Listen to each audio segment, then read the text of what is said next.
Hey everyone, this is Coloring Chemist. My name is Connie and welcome back to my channel. This is a video that is based on, well, two tags actually, or I think one is a tag. I'm not sure if the other one is a tag or just a video idea.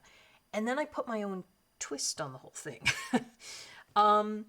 So firstly, it's based off of a tag, and it's funny, I think I've said this before, I don't often do tags. I'm not very good at the social part of social media. Gain kind of a personality on the spectrum thing. I don't know. But I've seen a number of other channels and colorists do this, and I thought it was kind of fun.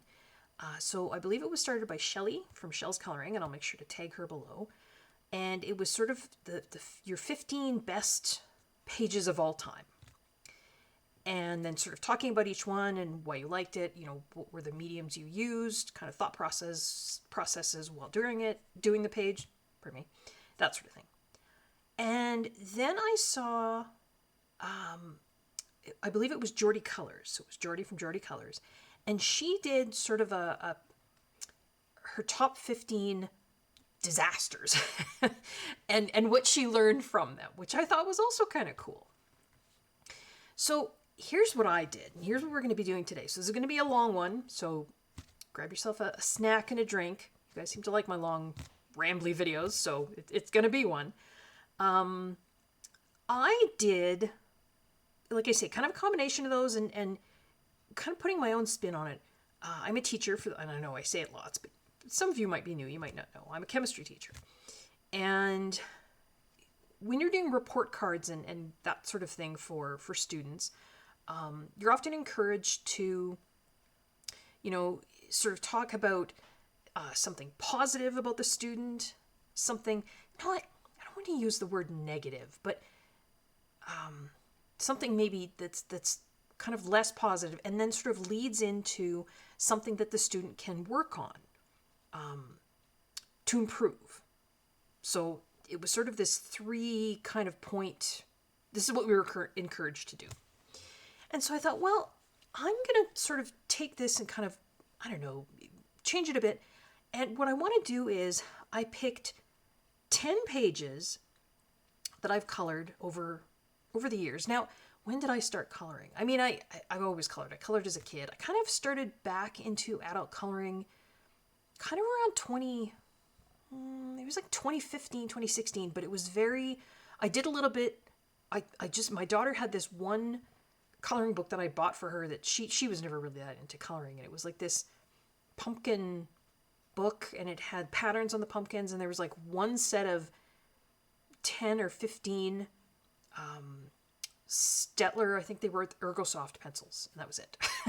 So I did a little bit in there, and then I kind of wandered away from it, and then right around 2019-ish, 2020, I got some color by number books, and I got a few different markers. I think I started with some water-based markers, and then I had a few alcohol markers, and I kind of was doing that for a while.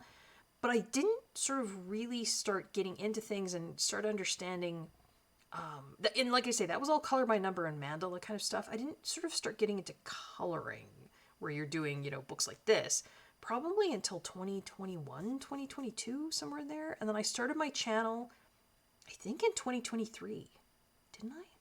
I think.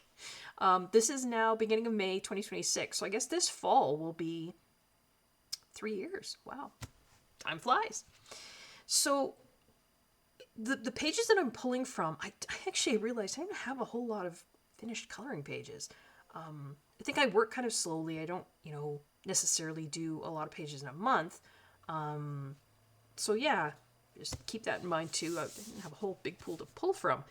But I'm doing 10 pages, or I'm going to show you and talk about 10 pages that I did that I don't like. There's not really even anything that I learned from them. Well, maybe there is, but I don't like them. 10 pages that it's not necessarily that I don't like them or that they're my favorite, but I definitely learned something from them. And then 15 pages that I really do like, that I don't know if I would consider them my best, but I just really, really do like them. Now, I will put this disclaimer in here. This is all just personal preference, right? It's me, it's my coloring. I might be showing you some pages, that I say that I don't like, and you might be thinking, but I really like those. That is perfectly fine. Everybody has their own tastes and styles and what have you. So yeah, just keep that in mind. This is all just for fun, just me looking back at some of the things I did. So I want to start with the pages that I don't like. Go into then the pages that I kind of learned something from, and then finally move into the pages that I do really like. So I'll try and put some timestamps in the video description box below if you want to just jump around. So let's go ahead and start. So this is Rita Berman, Mein Sommer Spaziergang. My pronunciation is terrible, pardon me. My Summer Walk, I think is how it translates. These are some of the earlier pages that I did when I was first starting, when I was moving away from that original sort of color by number, that's kind of all I was doing with alcohol markers. And I was kind of moving into, books like this. And there's actually two in this book that I wasn't real fond of. This is the first one. Again, some of you might be looking at this thinking, that's okay. There's nothing wrong with that. I don't like it. And I think most of my pages that I've chosen that I don't like, I think are usually because of the colors that I've chosen. I'm finding this more and more as I sort of keep coloring. I definitely am drawn to certain color palettes, and this is going to be absolute blasphemy. I'm not drawn to the Rita Berman style of coloring where it's just lots and lots and lots and lots of color everywhere. That's not me. Other people love it. That's wonderful, but it's not me. So I did this, and I don't like the colors I chose. I don't think it's balanced. Weirdly, and you might think this is weird, there's pencil coloring on here. Yet once upon a time, I did do some pencil coloring. Now, some of this is Pitt pens, because I believe I colored this before the Staedtler pigment brush pens were even available. So some of this is Pitt pens. Some of it is pencil coloring. It looks to me like kind of the brick and maybe the windows. Some of the flowers look pencil colored. I think the background is all just a light kind of pencil. And then some of these flowers look like they're Pitt pens. This was also before I discovered the Krylon workable fixative in sort of aiding me in coloring with those Pitt pens on papers that, it just didn't. The paper didn't want to play nicely with the Pitt pens, the Faber-Castell Pitt pens. And for those of you that aren't familiar, I can just grab one here to show. So, this is a Faber-Castell Pitt pen. It's got pigment ink. It's India ink, but it's got pigment instead of a dye.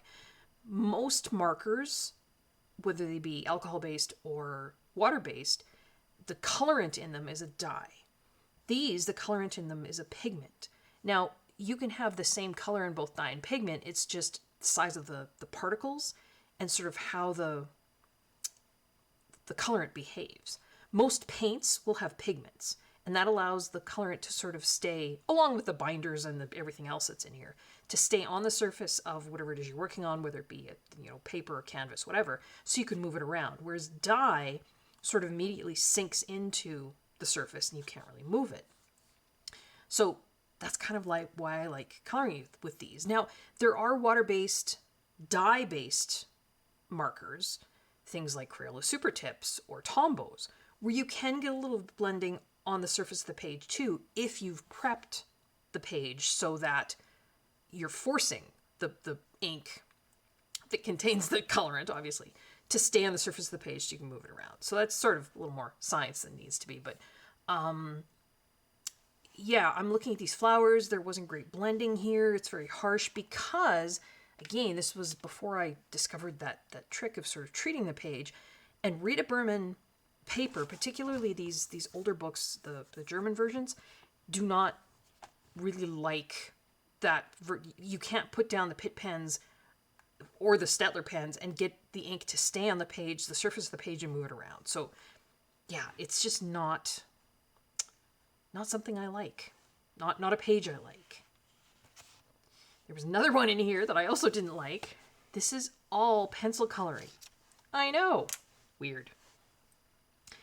Again, I'm not a fan of the color palette that I chose. There's something not right with it. And I'm not an artist, and sometimes I struggle with terminology. So I don't know if it's balance or I just chose bad colors.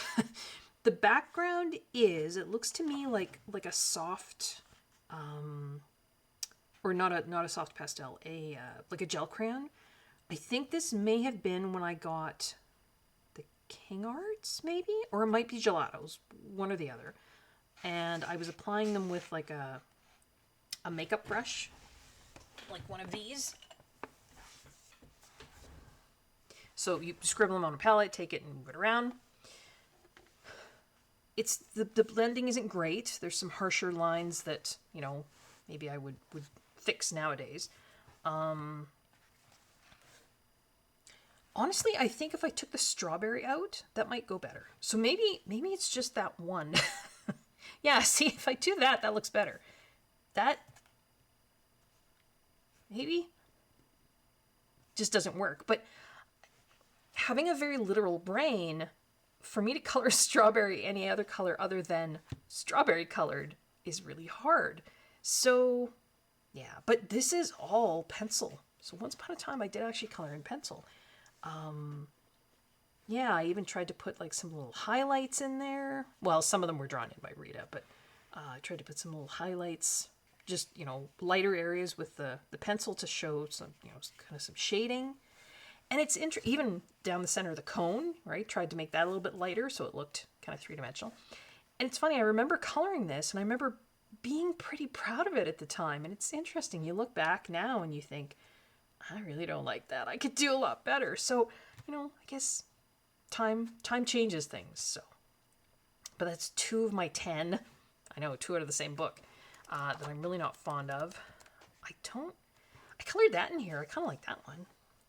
That one's just scribble blending with, sorry, I shouldn't get sidetracked here, but just gel pens. But, so there's 2 that I'm not a fan of. Weirdly, here is another Rita Berman page that I did, again, very early on in my coloring journey, that I'm just not a fan of. And it's this one. And again, I think it's color choices. Now, I don't tend to do really dark and really light. So I don't have a lot of contrast in my coloring. I probably should work on that, but I'm a fan of soft, muted, watercolory looking kind of palettes that are not, again, what's the word I'm looking for? There's not that bright pop of color. There's not that really big difference between the lights and the darks that make everything just, I don't know. But this is all pencil coloring. Yeah, just odd color choices, I think. But yeah, even the background is all, I mean, I don't know if you can see, I can try. I can even test my zoom today. Will my zoom work? Nope. Decided today was not the day. But I can hold this up if I tilt that. Can you see? It's all just pencil coloring. You can see the pencil marks in there. But again, if I cover that up, that works better. That's what's throwing it, I think. To me, that is, I mean, well, this is her autumn book, right? Autumn Walk. That's autumnal. That's not. Maybe had I had a different red, it might even be the red in here that's throwing things off. It's too, I don't know, too orangey red. Yeah, see, if I just cover up the reds, even the blues in there work, and the yellow. So it might just be those red squares. But yeah, just another one that, I mean, it's okay, but I'm not a super duper big fan of it. Odd color choice for the houses. It's kind of almost a red peachy color. I don't know what I was doing there. Hard to say. I do have another page marked in here, but that's for the next section. So, not a real fan of that one either, but that was more recent. Again, it's color choices. With me, it's almost always color choices. I look back on something and I think, color choice is off somehow. So we'll come back to that other page. This one again is color choices, and it's this one. I don't know what I was thinking. Those are some very bright oranges and some very weird looking greens on the leaves. Now, this is a book by Flora Waycott, and I love Flora Waycott. It's called Follow Your Dreams. It's an older book. It's by Peter Popper Press. I don't know if it's still in print or not. If anybody is looking for any of the ISBNs for any of these books, just let me know in the comments below, and I can give them to you. But I mean, it's very Zen doodly. It's very sketchy. It's older, 2016, and I just am not a fan of the color palette. And then I've got the purple that I threw in here and some teal down here. Again, older page. Yeah, I don't know what I was thinking. There's very little shading. I think there's almost none, because again, I think this was before I discovered using the workable fixative to be able to blend. And this to me looks like, that looks like Pitt pens. Might also have been some Stettler pigment pens, because this color doesn't, I don't think, come in Pitt pens. But yeah, I don't think I treated that. It doesn't look treated, and I did no shading. It's all just flat coloring. There's a tiny bit of shading, a little bit in the wings, and that's about it. Maybe a little bit in there. Oh yeah, I guess I tried a little bit in there, but it's not very good. Yeah, just a strange color palette. You know, it's funny. I look up and I look at because I can see what the camera sees on my screen in front of me. And I look up there from looking down at the actual page. It actually looks better on screen than it does in front of me.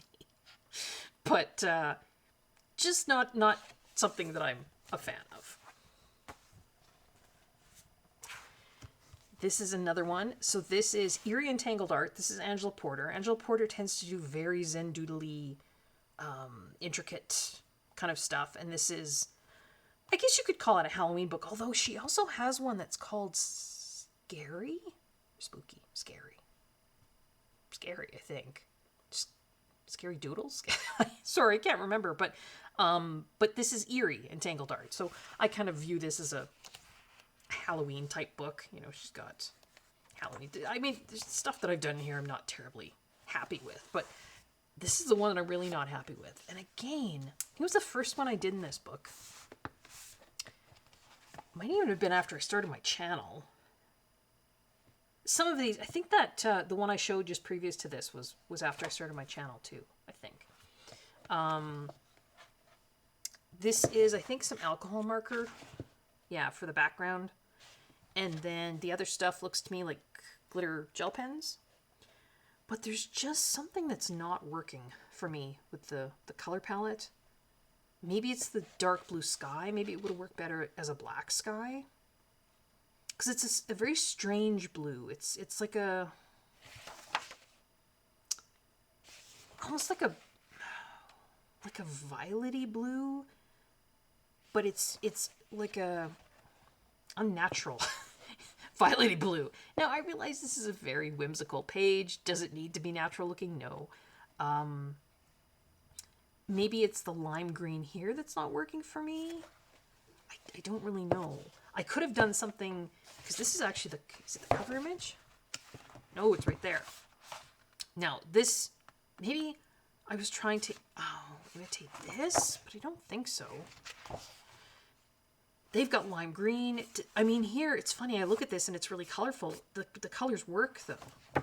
Mine don't. Because I think I was trying to introduce some olive greens and browns, some natural colors down in here.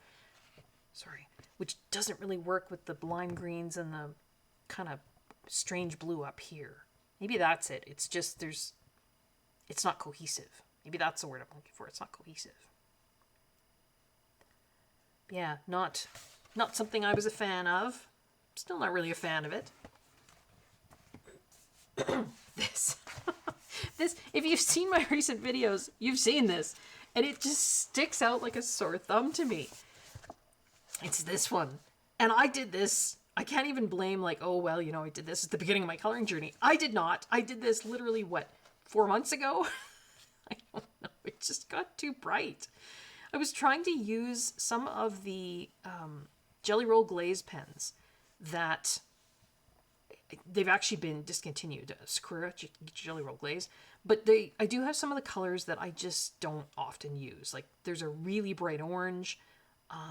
There's a really kind of bright blue. And so I thought, well, there's a bright yellow. I'll use those on here. Just, you know, because I wanted it to have like a stained glass kind of look. And it was not. They were way too bright. So I tried coloring over them with darker shades, because there is a nice orange that I do like. It's actually called sepia, but it's a nice kind of burnt orange. And it sort of covered it up, but you can tell which ones were lighter to begin with, right? The alternating ones here.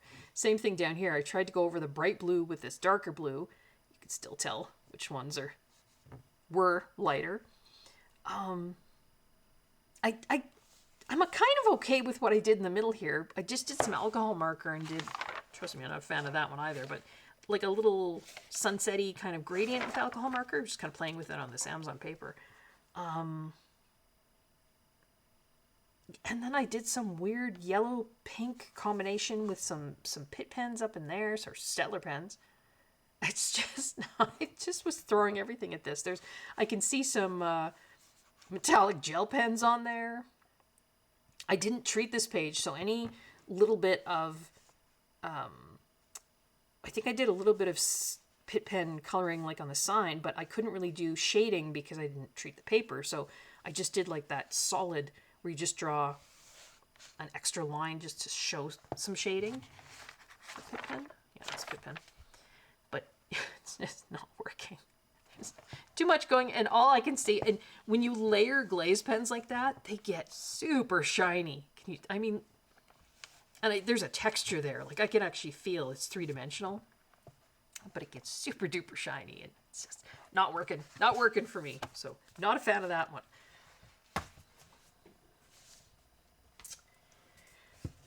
This one, and this, you can't get this book anymore, can you? And I only have this one copy. I don't have a second copy, which is kind of scaring me now. Which it shouldn't. I know it shouldn't. I have wanted to do, so at the beginning of each season in here, Hannah drew like a page like this that has like some little bottles. This one says Seeds and Sunbeams. And then she did, so then you've got some spring pages here. This is the summer page. And again, I don't like the colors that I chose, particularly for that butterfly. I think I don't know. I think I talked about this before when I was showing this page, and somebody said maybe it's this white flower that's throwing it off. Maybe. But I think the colors on the butterfly are just too bright. They look too unnatural to me. I don't mind the flowers. I don't mind the bottle. There's glaze pen on there, so I'm trying to tilt it so you can see the colors. But to me, the colors of that butterfly are too bright. They're too weird and unnatural looking. Now, I suppose I could go in with, try and fix it if I wanted. But who knows? Maybe I might. But there's something about this page that's just not, I don't like it. And maybe it's oversized in my brain because I know I can't get another copy of this book. And I wanted to do each of these sort of season intro pages with their little bottles. And so I did. Now I didn't mark this one, so I guess technically this isn't one of my 10, but I did the autumn one. I don't like this one either. So now I'm scared. It's like I've got spring and winter left. I don't want to do them because what if I mess them up again? And once again, I think it's these oranges. They're too weird and unnatural looking. So I cover that up. That's not bad. To me. Anyway. We'll tilt this bit there. You can kind of see. It's those oranges that are just too weird and unnatural. Sorry, this is a bonus page. I shouldn't be talking about this. But yeah, so I did a black background on the winter page. Did I? Yeah, I think I did. And that's as far as I got because now I'm scared. And I haven't touched the spring page at all. Because I did those two and I'm not a fan of those. This one. This, again, I love this book. It's a beautiful book. Masya Vandenberg? Masya Vandenberg. I think that's how you say it. She's a Dutch illustrator. She's got a number of books on Etsy. And they're beautiful. And this is a nice big book. This is beautiful. And again, I was going to try some bright colors. I feel like every time I try bright colors, things go wrong, don't they? This is what I got. It's very, very, very bright. And I'm looking at it on camera. I'm going to see. Give me a sec here. Make it better, worse, no, worse. On camera, this looks blue. It's actually teal when I'm looking at it. But the rest is very bright orange and yellow. So there is some pit pen coloring on here.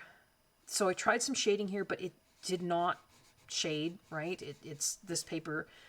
Again, I didn't treat this paper before I tried that. This is, I think, one of the first times that I tried covering all the line work in a page. And again, I think, and I even said this recently, apparently I haven't learned my lesson yet.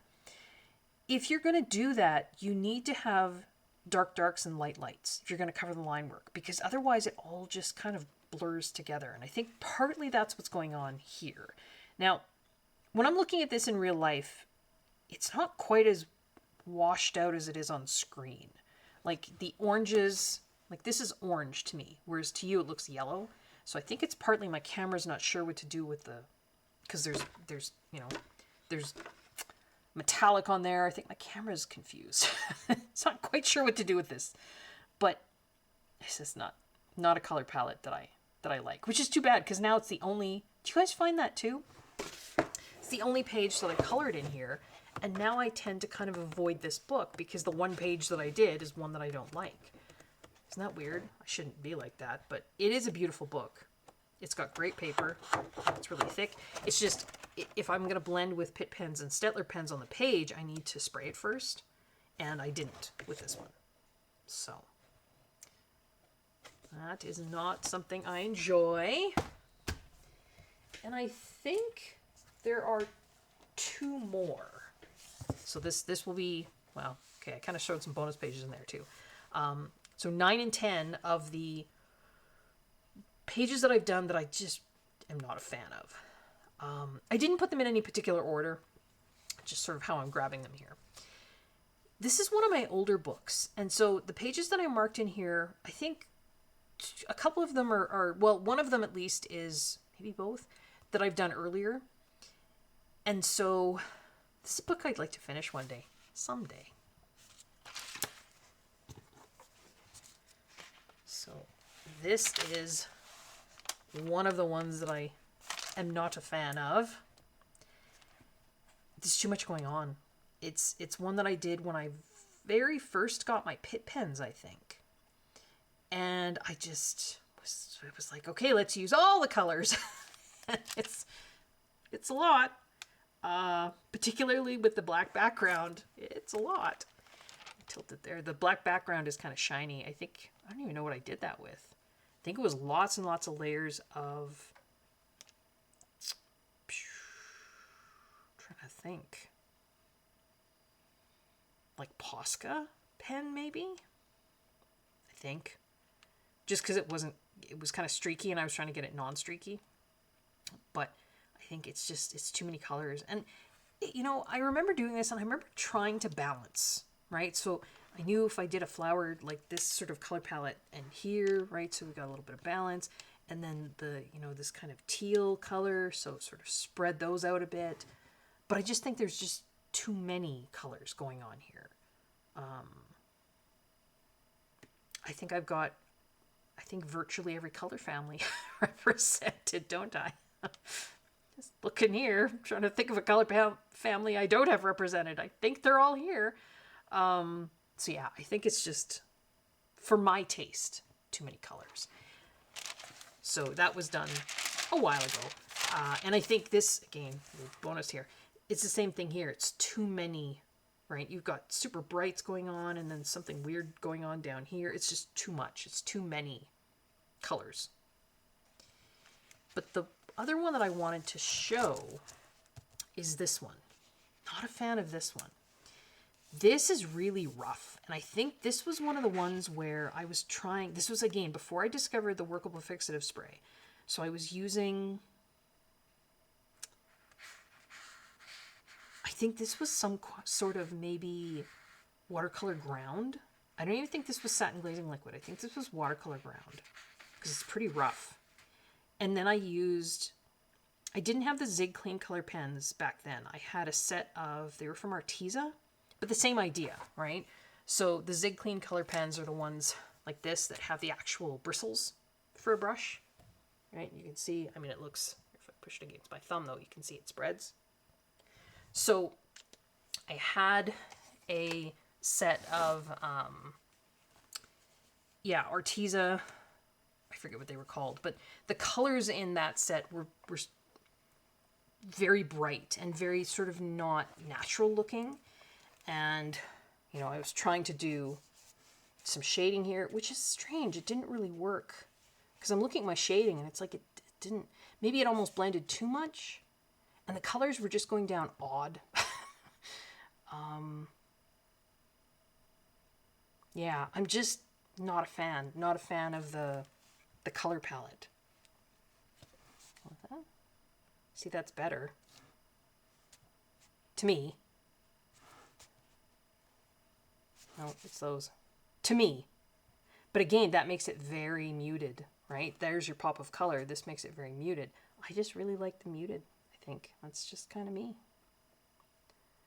The background is very odd. I don't know what I was doing there. I think it almost looks like I was trying some sort of bokeh effect because I can see very faint little circles there. Can you see them? I don't know. I think at that point I was probably like, oh, I need to fix this somehow. I don't know how.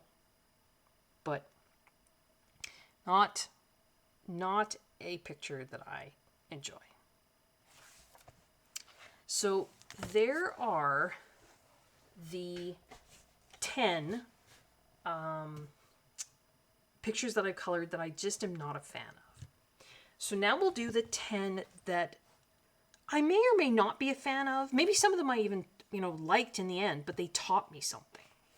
So one of them is also in this Rita Berman Autumn Walk book. And it's this one. Now, I did this a while ago. It's not that it's a super, I don't know, a fancy, complicated page. But what it did teach me was you can put a lot of different things on a background and eventually it turns into something that looks not too bad. That's honestly, I think, what I learned from it, because I remember this background was driving me crazy. I think it's one of the first times that I tried like a watercolor background. So I put this blue down. Yeah, I think it is because it came right through. And then I think I'd seen someone else do, it was like almost like a wet on wet technique. So that's the purple. And at that point I was like, oh, this is not working, because again, I didn't really understand this paper. Even wet on wet, the purple wasn't moving like I thought it would. So I ended up with just kind of these splotches, right? And I remember looking at it thinking, no. So it had this stamp, this little spatter. Sorry, I'm tilting it because otherwise, but maybe I'm tilting it too much. There. So I had this stamp that I've used in a number of other pages, and it's a spatter stamp. So it looks like little spatters, like somebody spattered. And so I took black ink, put it on this stamp, and stamped it all over, kind of on top of the purple and the blue, which still was not that great. So in the end, I think I colored over top the whole thing, either with, because if I lay it flat, I mean, it's sparkly and shiny. I think it might have been some sort of watercolor paint that's just maybe like a clear kind of sparkle. Maybe, I'm trying to think, maybe even one of these Paul Rubens paints. I think there was one in here called like this pearl silver white maybe, or yeah, I don't know if you can see that. Pearl silver white, kind of shimmery and shiny there, but something like that anyway. And just thought, well, if I just make it shiny, then that'll be okay. So what did I learn from this page? I learned that you can, if you try, you can rescue backgrounds, and even, I mean, any kind of coloring.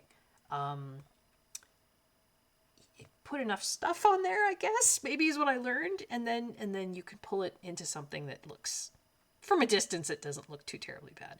I mean, the coloring on the pumpkins is nothing to write home about, but yeah, it was the background, I think, that I learned from on that one. Bringing back this one again, I also had a page in here marked that I learned from, and again, it's a rescue page. So there was the one I didn't like. I don't know if you can see. Can you see? Underneath here, I did a version of this page. It was awful. And it wasn't, I mean, my coloring was okay. I think I was still using these same Arteza real brush pens. The coloring was okay. The colors were a bit odd. And then I tried using the glossy accents, the Ranger glossy accents, because I wanted to make this whole thing like glass. And there was some bizarre reaction between the dyes in the Arteza real brush pens and that whatever's in the glossy accents, because I came back the next day, because that took a long time to dry. So I put it aside, came back the next day, and the colors underneath where I'd put down the glossy accents were bizarre. It's like they transformed into weird, patchy neon versions of what they were in the first place. And so I remember thinking, oh no, how do I fix this? It's got like a thick layer of glossy accent over top. I can't color on top of that. And so here is, I guess, the ultimate last ditch effort to fix something. I could have just left it, but like I say, I really do like this book. This is one of my favorite books, and I would like to finish it someday. There's even a page I've marked in here as one of my favorites. So I thought, ugh. I had another copy of this book. This is the UK version, I think. Yes, OUR coloring. I had a US version that I had bought originally before I realized that I liked the paper in the UK version better. So I cut the page out of my US version and taped it in here. So I cut it a little bit smaller, left like a little border edge. And I just did coloring on here that didn't require any, because why I like the UK version, this is before, although, sorry, I feel kind of scattered here. Joanna says that her paper is now the same between the US and US versions. I don't think it is. It's a little bit different, but it's closer than it was before. The UK versions did not like the Pitt pens and the Staedtler pens at all. So yeah, the US versions. The UK versions do. So that's why I preferred the UK. So I took my page out of the US version, colored with stuff that wouldn't require any kind of blending. So there's like, this is metallic gel pen. This is white gel pen. More metallic gel pen out here. Did the whole background. This looks like it's like Posca or something. And left the glossy accents off. I actually peeled off the underneath here. I very carefully, so I wouldn't tear, the back side of this. I peeled the glossy accents off the page that's underneath here because I thought if I leave that on, it was really thick, and that's going to impact all the pages that I color going forward. So what's underneath here is an absolute mess, disaster, and I don't think I can peel. I think I used permanent tape to stick this down, so we won't peel that up. But so it's not so much this image I learned from, it's just that you can, I guess if you're willing to go the length to go to those lengths. You can fix a page within a book if you're willing, I guess, to buy a second copy of the book and cut a page out and just tape it down over top. Yeah. I don't think I would go to this length normally, but like I say, I put down that glossy accents and it's like I can't do anything. I can't color on top of it. And if I, like, when I peeled it up, it basically peeled up the image underneath. So it's, I couldn't peel it up and color that either. So yeah, that was something I learned from. This was totally recent. Also something I learned from. You might have seen this in my April 2026 completed pages. This is a page that I pulled out of my Melpomene Hatspanigatu coloring calendar because I just was not digging the background that I did on here. So what did I learn? Well, I learned that sometimes, like the previous one, you can kind of just start over. I don't often do that. I try and save a page if I'm not, a fan of it. But sometimes you can just start over. I just am not a fan of the really bright colors. I try them every now and again, and I inevitably end up not liking them. So, yeah, that was kind of something I learned from that. This, I remember doing the completed pages video for this and talking about, it was a whole saga. So I did a video, and it was supposed to be a tutorial video on how I get this super shiny metallic-y looking background from Neocolor 1 metallic crayons.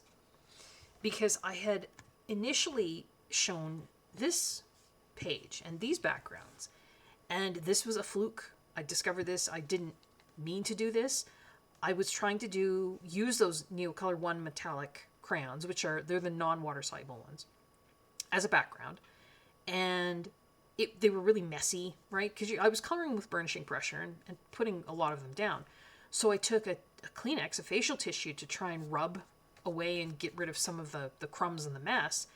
And I discovered that if I rubbed, with the tissue, and I had put down burnishing pressure of these, I got this, it's like a mirror. I mean, there's color there, you can see it, but so it was kind of like, it was serendipity. So then I did it on this page too. So then people had commented on it and wanted to know how I did it. So I thought, I'll do a tutorial. It was a disaster.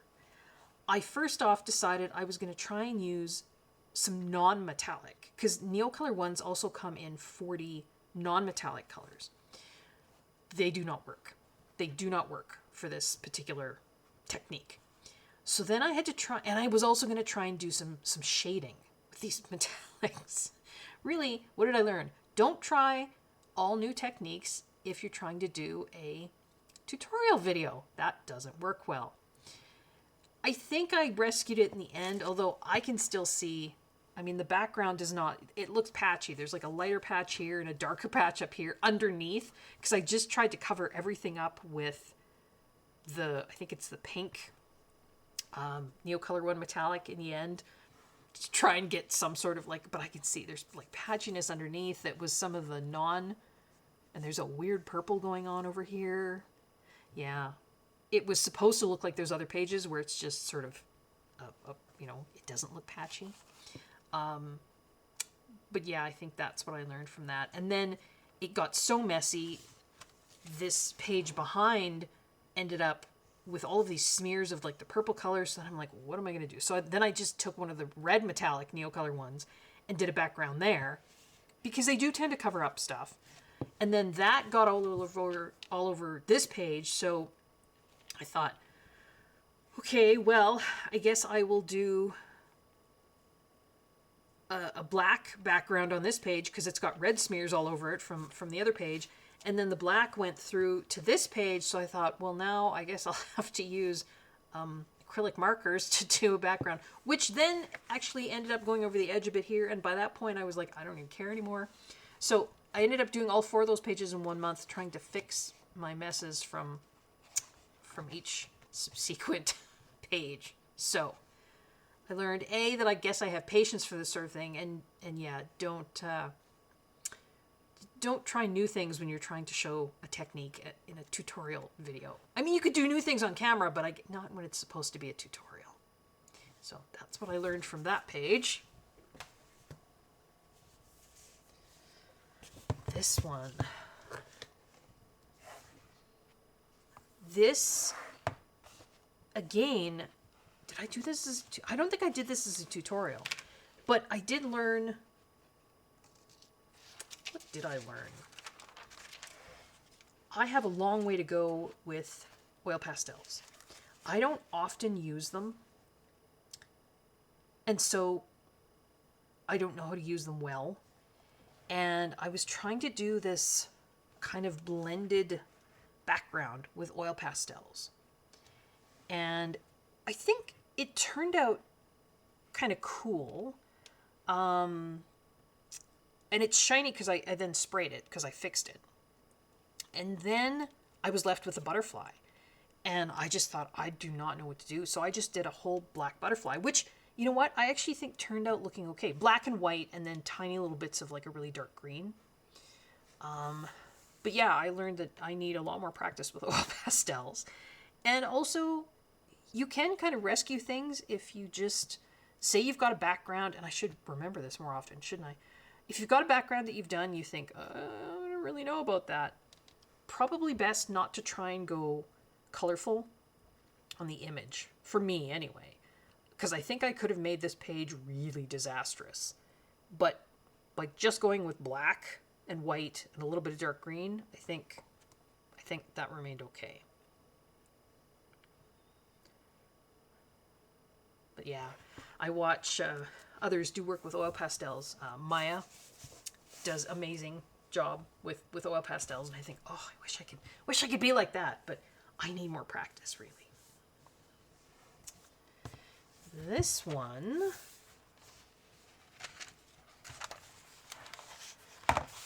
is another one that I don't know that I dislike it or I like it.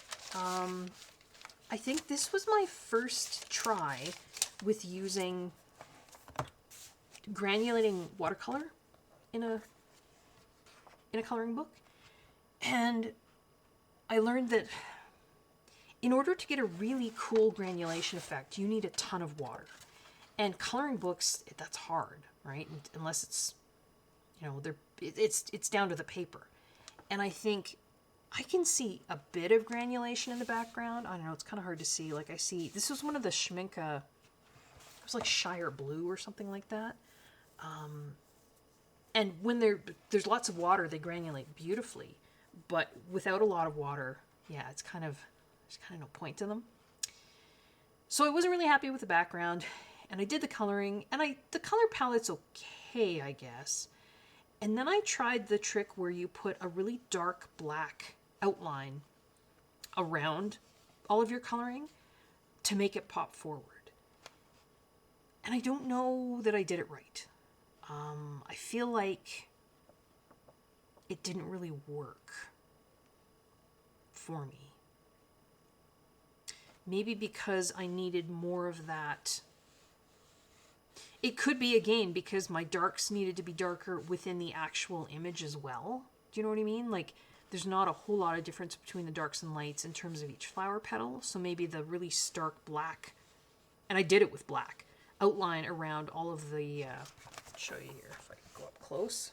Can you see the black around the outside? Because that's so stark, and I did it like everywhere. Because that's so stark, but then I don't have really dark and light lights within the images, like, with the elements of the image, maybe that's what's not working about it. I don't know. But I did learn, number one, if you want to get that granulating effect, you need way more water than I used. And that dark black outlining, I don't know. I need more practice with that.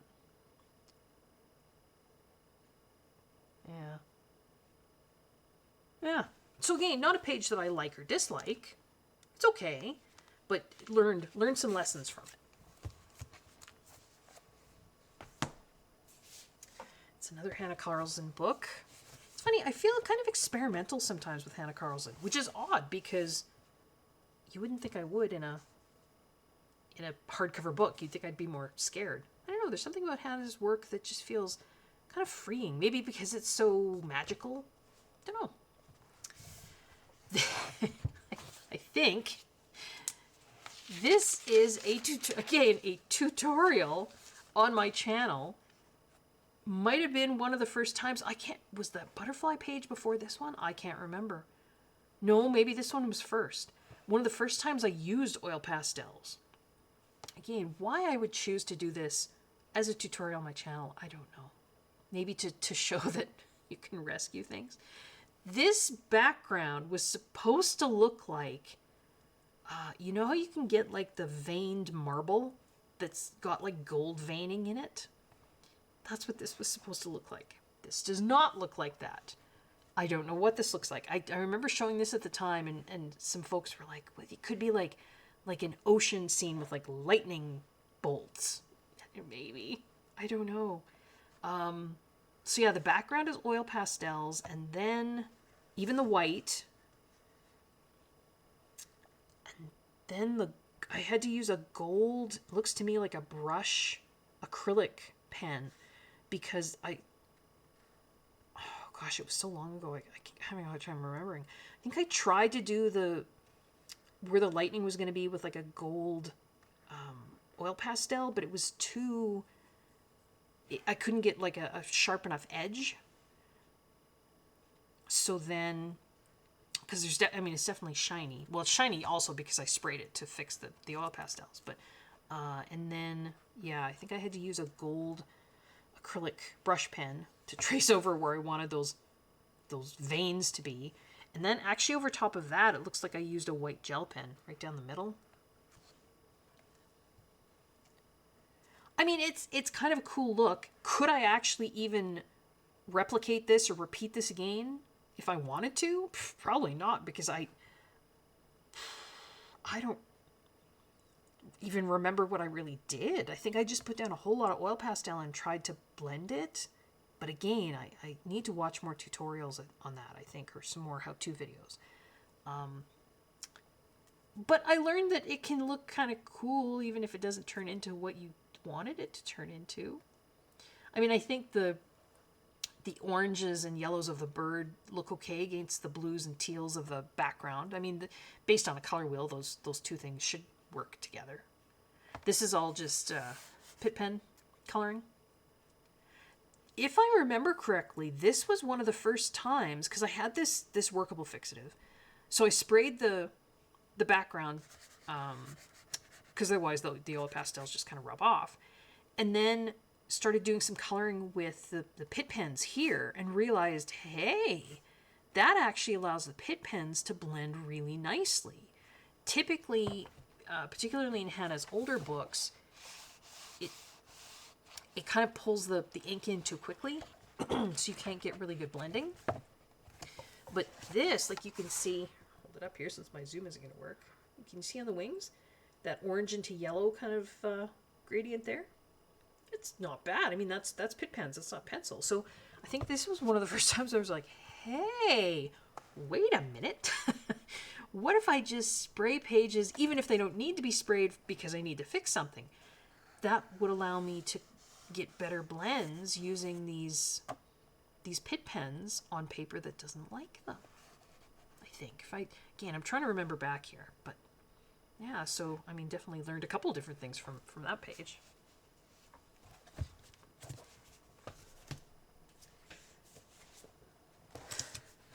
This is the one and only Joseph Kattenbang book that I own.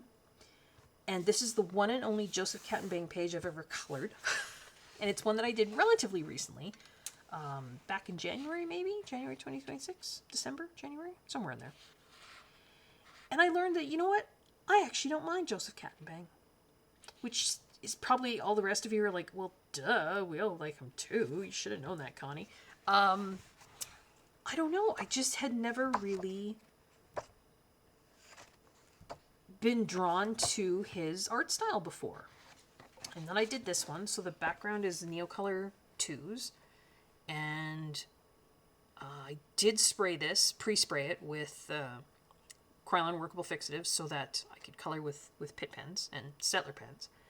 But yeah, I think I learned that I kind of like Joseph Kattenbang. Now, interestingly, I haven't gone back. Well, this is Wild Winter. It's the only one I have. So now that it's like spring, I haven't gone back and done any more in here, but don't know. Maybe I'll get another Joseph book. I don't know. Kind of want to color in here more too to make sure it wasn't just like this page. But I think I did a good job on the little baby fawn there. I even kind of like my color choices. Yeah, so I learned that, maybe I do actually like Joseph Kattenbang's books after all.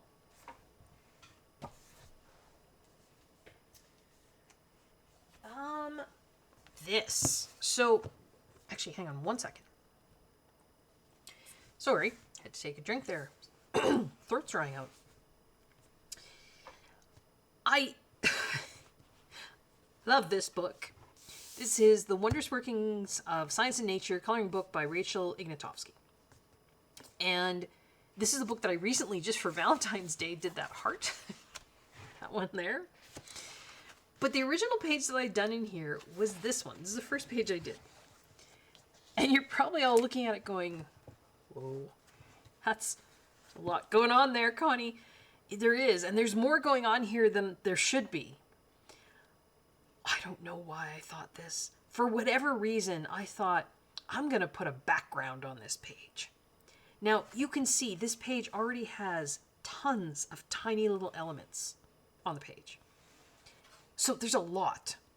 Why I thought a page that had this much stuff going on in the background, going on in the foreground, needed a background is beyond me. I don't know why I thought this. Now, having said that, I think the background that I did is kind of cool. And I truthfully don't know if I could even reproduce this. I don't even remember how I did this. I mean, it was with a stencil, but can you see? I did like birch trees. And there's like a very subtle green, and then it kind of goes into blue. And everything is very soft. Even in behind all of these tiny little elements, I don't even remember how I pulled this off. I wish I did. It's right down to the bottom. And then we've got these birch trees. They go all the way across. So there's these lovely, misty looking birch trees in the background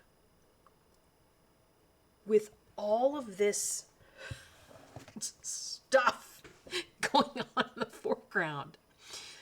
So, if I remember correctly, I did the background first.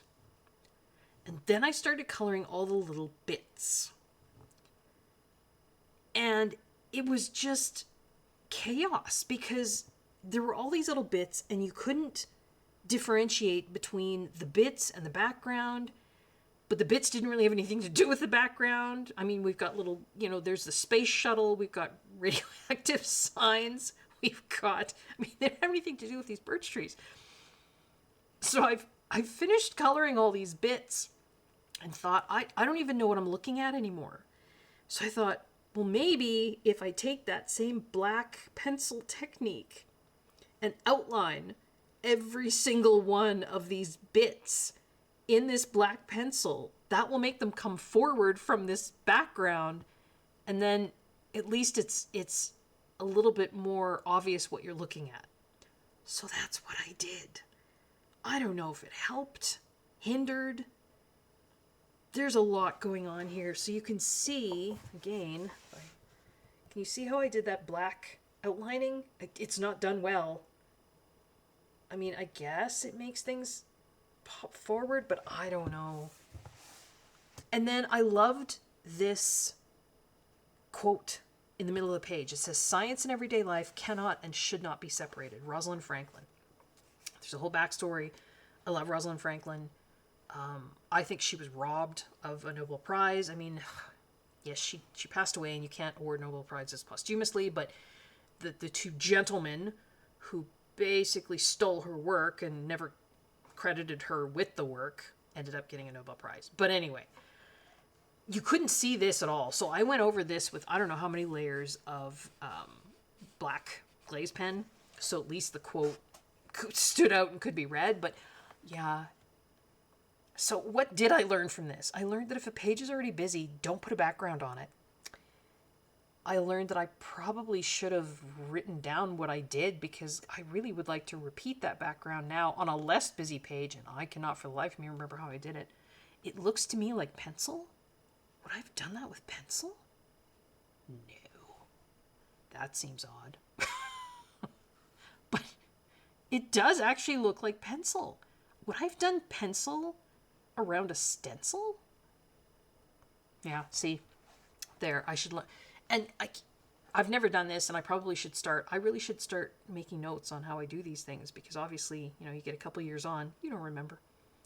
I'm old. I'm in my 50s, folks. But yeah, that was, learned a number of things from that one. One more, I think, from the learning pile, and then we'll get into ones that I like. This book, and I just stuck this on the front because, and maybe this is cheating, I have learned so much from this book. All this is a simple snowflake mandala book. It's by Marty Noble. It's Creative Haven. This one is an older print, so it's got the better paper, 2015. And when I first started coloring in here, I just, took glitter gel pens and just colored. That's all I did. So these first couple, and then I started realizing, well, hey, I can play with some color palettes and see, always glitter. This is when I started doing alcohol marker in the background. I'm like, hey, that works pretty good. What if I play with some taupes and blues? How does that look together? Yeah, that looks pretty good. Still putting the sparkle on. What if I brought in kind of a teal? How does that look for like snowflakes? Sorry, they're hard to see because there's so much glitter. Started to bring in some white gel pen. You notice on these first two here, there's no white gel pen, right? It's all just different colors.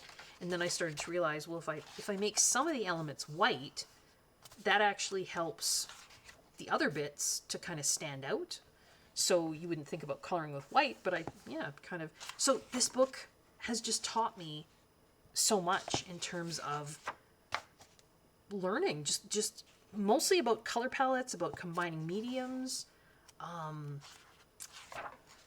These are still just, just pink and taupe. What does that look like together? There's some teal. What about, let's bring in some brown and red. What does that look like for a wintertime mandala? What about purples? And then, we're going to save that one. But I did start to experiment with backgrounds in here. And it's funny, a mandala book can feel so freeing in that way, because they're just I don't want to say just mandalas. I think mandalas are a fantastic thing to color with, to color on.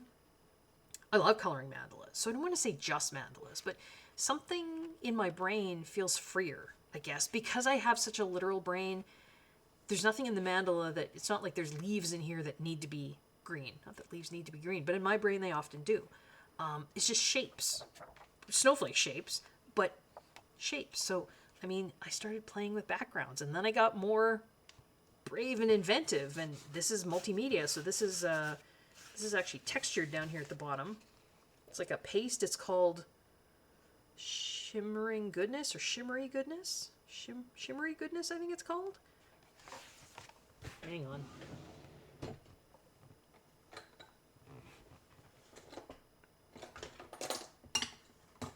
It's alright. This stuff. So, dries clear and iridescent, add shimmer to ordinary paint or gel. I just put it on with like a palette knife. So, it is pretty thick. Oh, this is stuck down now. But you can see, it's not a liquid, right? So, when you put it on, you can spread it thinner, and then it's just going to give kind of a, like they say, dries clear. But I put it on, now it's all over my fingers. I put it on thick with a palette knife down here to make it look like snow. And it worked really well. And because these are single-sided, excuse me, I wasn't too worried about, texture or anything like that. But yeah, I've played with, tried to make like a plaid blanket looking background. There's another more stencil work. Some stencils there. That was another one I did. There I was trying that galaxy background kind of thing. So I've learned so much just playing in this book. And there's only, I think, 9. I think I counted, and there's like 9 pages left. So that would be a really fun, for me anyway, book, I think, to have completed. But I'm kind of sad once I complete this. You can still buy this, but the paper isn't the same. The reprints have that cheaper Creative Haven paper. So I don't know if it would work as well with, like the multimedia stuff that I was doing in here. But there's also one in here that I am saving because it's one of my favorites. But I think, so that, well, with me cheating most of the time, there was probably way more than 10 in both those categories where I was talking about pages that I didn't like and pages I learned from, because I was kind of cheating, wasn't I? Oh, well. So I'm going to take a brief pause. It'll only be a few seconds for you, and then we'll come back and we will do pages that I like. All right, I am back. So now we're going to go on to, so that was supposed to be 10 and 10, although I kind of cheated a bit, didn't I? And we're already over an hour. My goodness, this will be a long one, but you guys said you liked them. Now we're going to go into, I guess these would be my 15, I don't know, I hesitate to call them my best, because I don't know. I never think anything is good that I color, and I know I shouldn't be that way, but I do have a perfectionist streak in me. These are the ones that I like the most. So I prefer to put it that way, I guess. 2 of them, the first one, they're not in books, they are freebies. So this is put my glasses back on here. This is a Rita Berman freebie, and I think this is 2024. So she put out a Halloween freebie, 2024. And I really like what I did with this. It's funny, it's colorful, but I like the colorful that I did. So I guess I can do colorful and like it, I guess. So this is just printed on like a mixed media kind of cardstock. I don't think, oh yeah, maybe I did spray it. Did I spray it before? Yeah, I think I did spray it before I did the coloring, because I knew I wanted to color with Pitt pens and Staedtler pigment pens. So yeah, the coloring here is again combination of the Pitt pens, which I already showed, and the Staedtler, which are similar but not quite the same. And then I just added some little extras. So I put in these little clouds with some white, I think that's just chalk, like white pastel. Sorry, my camera's having a hard time. Just chalk pastel pencils. So I added those little drifty clouds. I have a stamp that's a spider web, so I stamped that up in the corner with some silver ink. And then I took another stamp that I have that's just like little tree branches. They're all Lavinia stamps, if anyone's wondering. And put some white, like pigment ink on, and just sort of had some like little ghosty branches coming in. There's some ghosty branches on this side too, kind of underneath they're harder to see underneath that spider web. And yeah, I just really like it. I like the coloring that I did.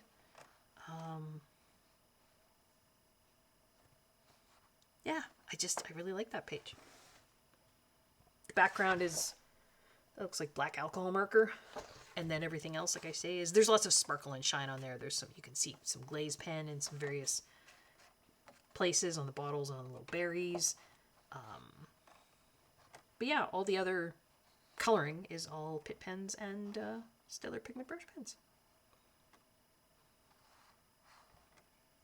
But I like that one. Another one that I like, again, a single page. This was a freebie from Melpomene Hatspanigiatu, sorry. I'm thinking like 2023, maybe? 2020. Yeah, I think it was 2023.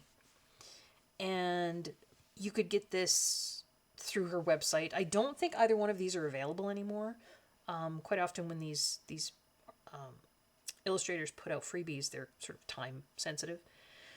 But this one I did, again, just printed on just this multimedia kind of cardstock. If anyone's interested in what it is, I can put a link in the description box. Just let me know in the comments. And did I spray this one? I don't think I did, because the shading that I did with, again, Pitt pens, and this might have been before the Staedtler pen, so it might just be Pitt pens. But the shading I did isn't quite as good. It's I can tell it's not blended really well. But I did really like the background that I did. Would I do this differently nowadays? Yeah, maybe. This background is done with, again, this soft kind of makeup brush and a palette, and probably gelatos, maybe some of the King Art gel sticks, like that sort of kind of medium. You scribble it onto the palette and pick it up with the brush, and then just really gently. I do remember using masking fluid on everything, so that's how I got so close to, you know, the image without getting color on the image. And this sort of fluffy bit down here that looks like snow, that was masking fluid too. I have a masking fluid pen, so where is it? It's like that kind of tip. This is actually a new tip. I replaced the tip. You can buy these kinds of tips.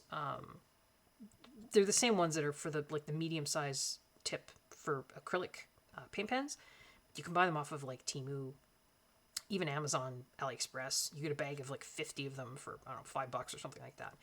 But rather than fighting with, because this does come with like one extra nib, but the masking fluid gums it up pretty good. So I just tend to replace it every time I use it. Right, these little nibs are just replaceable. But this works really well for, you know, putting it down in kind of this scribbly motion. And then after I did the background, I took all of this off and it kind of looked almost like snow. So I do have a little jar of masking fluid, and I have a old paintbrush that I sacrificed for that, so it's all gummed up. But I could do that too. But I do like these pens because you can get different kind of effects with them, and they're a little bit easier to control for me too.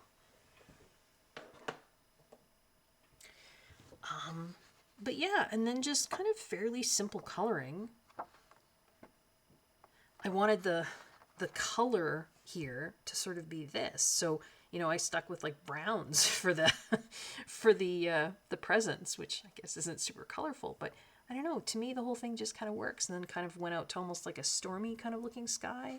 You know, you get that, not stormy as in thunderstorm, but before it's going to snow. For those of you who live in areas where it's going to snow, you get that kind of that grayish sky, that gray. It's different from a rain sky. I can't explain it. It's just a sky that you look at and you think, yeah, that's snow. Snow's coming. I don't know. It's hard to explain. And then there's some twinkly bits that I put on there. You can see, there's some, the snowman is twinkly. But I just really I like this page. I like the effect that I got. So those are two of my 15. This is an older one. So I did this, I think after I had my channel, but a couple years ago now. And this is in Karen E. Myers. She's got a couple of different series. Clenadra is one. She's got Uchana, is that how you would say it? Mystical Lands of Uchana, Mystical Lands of Kelswitch. She's got some Christmas books. They're all printed on Amazon paper, but I really like her style. And each of these series, I think there's 3 books. So there's 3 of the Uchana, 3 of the Kelswitch, 3 of the Clenadra. She's got 3 of the Christmas ones. But I did this one. Now, for those of you who've joined my channel recently, you probably haven't seen this. And I don't know, I think I did a pretty good job. This is a lot of pencil work. Again, once upon a time, Connie did color with pencils. Probably should get back to that. But some of it is based with Pitt pens, I think. There's no alcohol marker. Some of it is Pitt pen with, I think, maybe pencil shading over top. Because those books look like Pitt pen colors to me. But then the shading on the books is pencil. Colored pencil. this brickwork this is the same kind of brickwork that I recently did. It was my April 2026 completed pages, and it was a mandala that I did in Hannah Carlson book, her newest one, which is the Swedish version of, well, of course at the time I'm filming this, Tales from the Ruined Castle. It's the Swedish version though. And this is a technique that I learned from Lucy, the lovely Lucy Just Adds Color. She hasn't been on YouTube for a while. I don't know. I hope she's okay. I hope she just had to take a break for reasons. But she had done this kind of brickwork technique with distress inks and a little, those little disposable, I got one here. These, the little eyeshadow applicators. And you just sort of take, and again, if anyone is interested in the video that I'm referencing, just let me know and I will try and link it below. Or maybe I'll try and remember to link it below just on my own, because I think it's a fabulous video, and she does the technique much better than I do. And she talks about the actual colors used, but just sort of splodged in there to give this really cool kind of old kind of brickwork look. And then, yeah, there's a lot of pencil coloring. And I like it. I like the colors I chose. I do like how my stone, or I keep saying brickwork, I guess it's more stone. I like how my stonework turned out. I used some glazed pen on the window there. I'm not sure if those eyes were there or if I just put them in. I don't know, you can't even probably see them because it's too shiny, but I put little dots for like little eyes. Yeah, that's pencil. A lot of it is pencil. Polychromos, more than likely. Although some of that looks like it could be maybe Prismas, just because they're shinier and the pencil strokes are thicker, whereas polys would you'd have that point. Yeah, just looking. But I do like that page, Haunted Ruins Hermitage. I just like what I did there. So there's a favorite of mine. This was one I did, again, relatively recently. I think maybe just beginning of this year. So this is R.J. Hampson, Winter Wonder. And I did this page. Not super colorful, but I do like how I did the birds. And I tried to make them look like,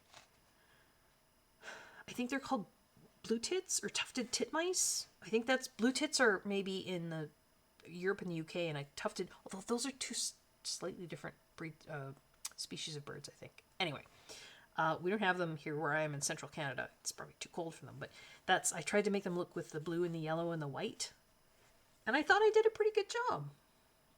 So this is Pit Pen coloring, but this page was sprayed with workable fixative first, so I could do a little bit of shading. And I mean, it's relatively simple. I've got some glazed pen in various places there on the berries. Really soft blue background that I put in. But I just really like how I did the birds. So we've got a little mama bird with her little toucat on there, and a couple of the babies with some toques on too. I say toques, that's a Canadian word. And I think we had this discussion back in the original video too. Bobble hats, I think you guys call them in different places, or like a woolen hat, beanie. Oh, beanie's different. I don't know. But anything that's like a knitted hat with a little pom-pom on top, sometimes it doesn't even have to have a pom-pom. In Canada, we would call it a toque. T-O-Q-U-E. Sometimes T-O-U-Q-U-E. But, yeah, I like that page. I like how he did the birds. It's simple, but I like it. Makes me smile. For those of you that have been watching my channel for a while, you know that I have, when I've shown views out my window that's right in front of my desk, I have bird feeder out there. So I get to see birds.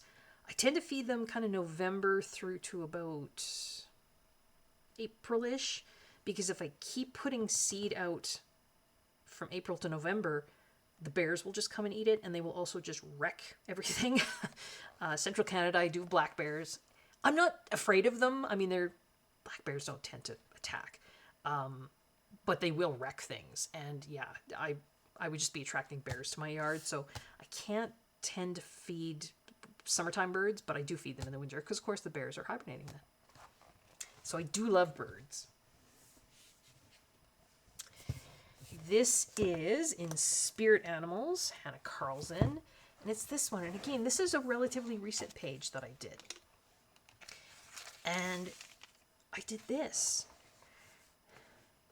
Now, I know there are other colorists who have done this in the past. I know Kay has done this, certainly other colorists, but this was kind of inspired by me watching a British television show, actually.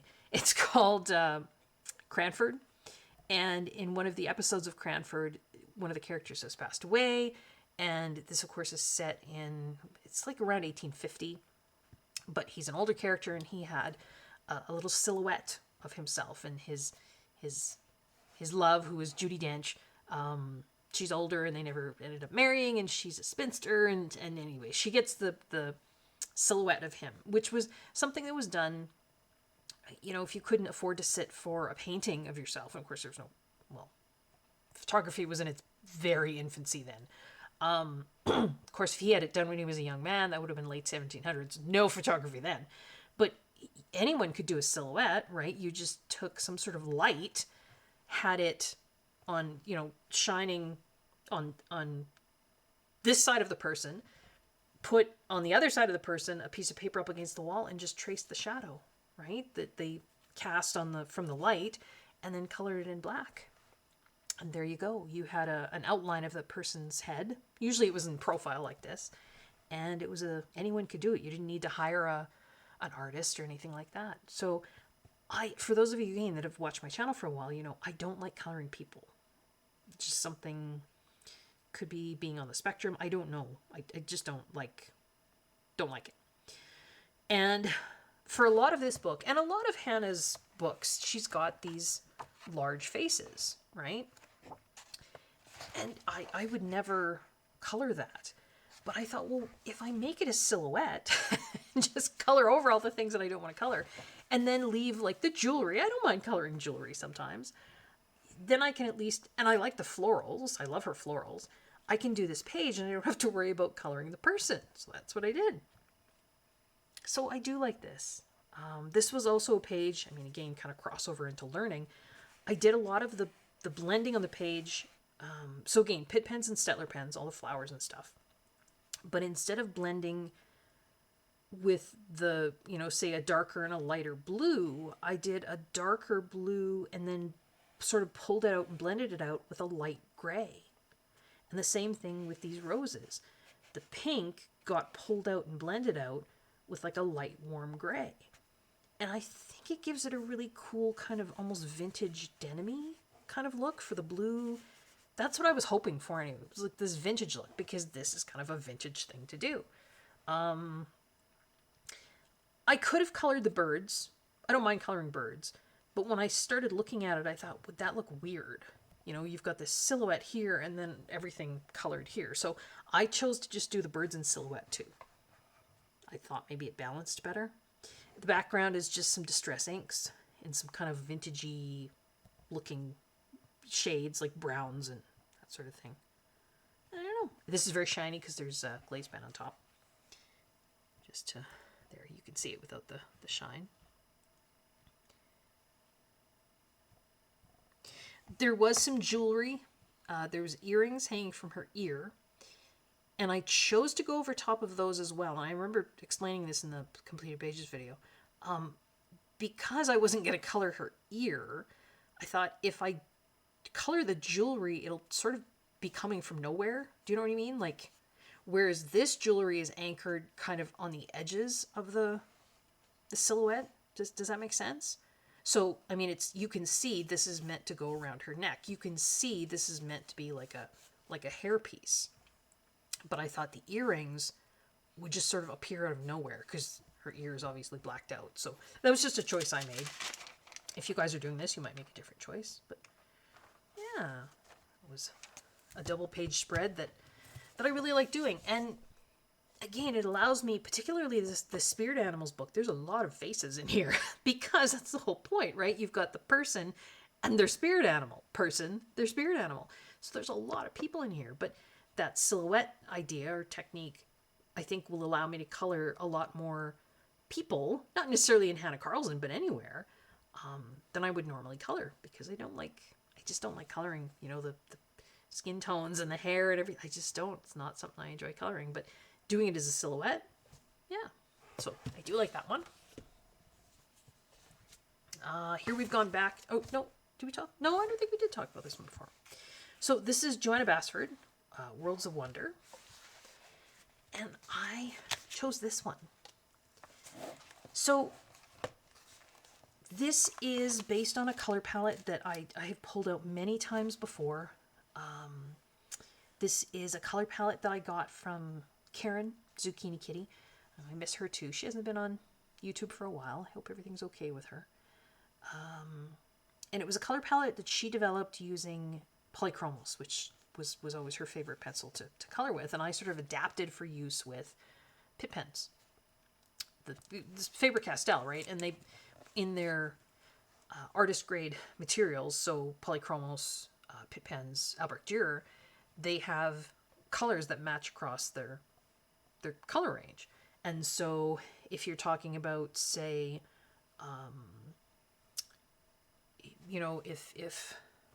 well, here, it's the one I keep grabbing, Phthalo Blue 110 in a Pitt pen is going to look virtually identical. I mean, it's a different medium, so you're going to have that different look, but the color is going to be identical to Phthalo Blue 110 in polychromos. Phthalo Blue 110 in Albrecht Dürer. And it's a very close match. Faber-Castell is very, I mean, across their artist lines, yeah, close, good matches. And so, yeah, I will try and remember to link the video where I first saw Karen use that color palette. I'm sure she used it in other places before, but it was kind of this combination of sort of peachy kind of colors with a little bit of teals and like this antique gold kind of combo that she had going, and then kind of some muted greens. It was just this really beautiful palette. And this idea of using a combination of gathered twigs and Victorian velvet, they're distress inks, sort of combined on a palette, and again using some sort of little brush to put them on as a really soft background. And then the spatter stamp, I mean, I got that idea from her too, so I don't know if you can see, it's kind of light on there, but you can see the little dark spatters there. It's just stamped on. I added in kind of a little bit of a bokeh effect. And I also used a different type of masking for this. See, now I'm cheating again, because now I'm talking about stuff that I learned. It comes in... There we go. This roll. And it's called Frisket film for airbrushing, masking, and stenciling. I got this from... Where did I buy this from? I think Delta Art online here in Canada, but I'm sure you can buy it in other art stores. So it's made by, well, Frisket. I think that's, well, it's Art Tool products. And I'm sure that there's other companies that do this, but it's a low-tack, soft peel, self-adhesive masking film. Available in matte and gloss finish, translucent backing sheet for easy handling, cuts cleanly, can be removed easily from nearly every working surface.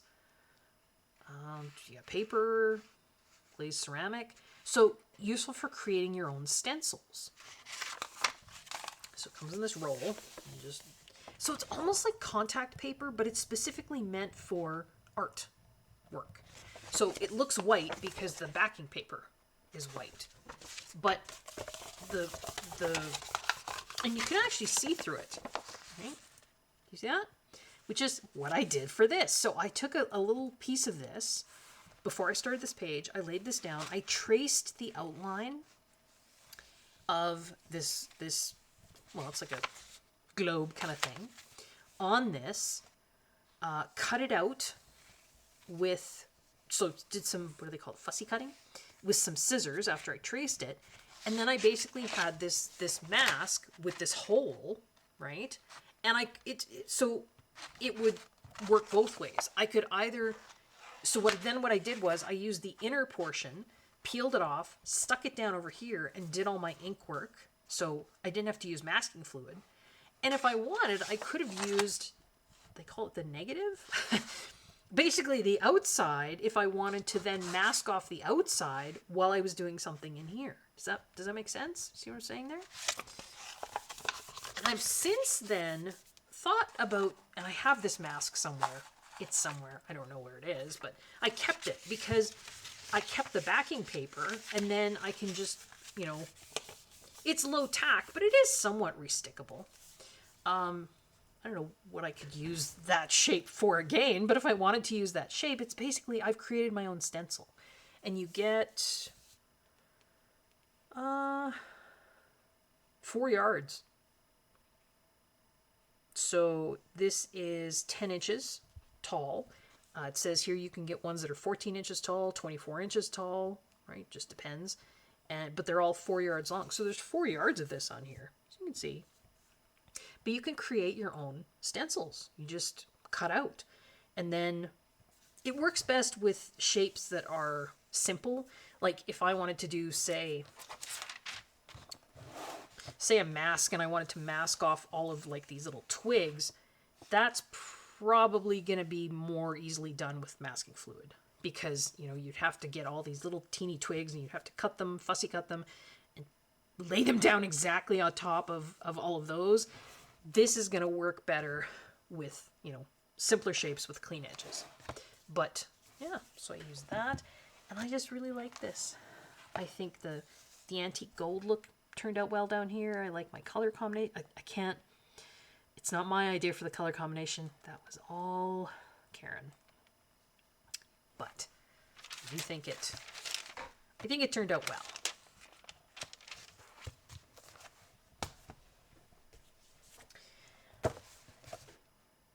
This, I think, is the only Eerie page I have ever colored. Isn't that terrible? I love her artwork. I have a ton of her books. Have I colored any other than this? Wait, I think I colored the title page in this one. So, yay for me. But I like how this turned out. So this is, you know what? There's pencil work on here too. I think that the clothing here, this to me looks like pencil because I was trying to get it to look all scruffy and lined. That looks to me like pencil on the pumpkins too. But this to me looks like Pitt pen. So I'm trying to remember, did I spray this?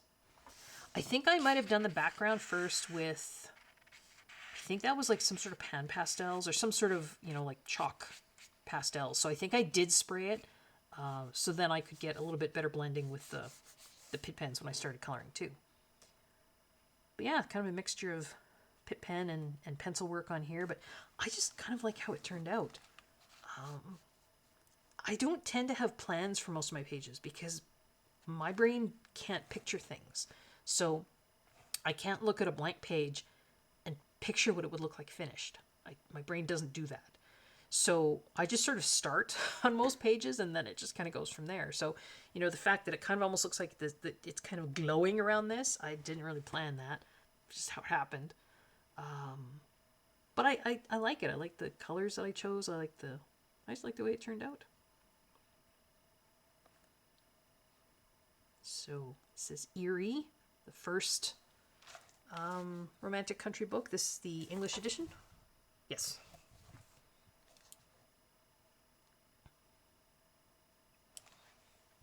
So I do like that. And it's funny, it's bright and colorful, but I like how that bright and colorful turned out. So I guess not every time I try and do bright and colorful does it go badly. You know what, if I do bright and colorful with fall colors, for some reason that I can make work. Other times of the year, doesn't seem to work. I think there was one in here, wasn't there? No, I don't see the...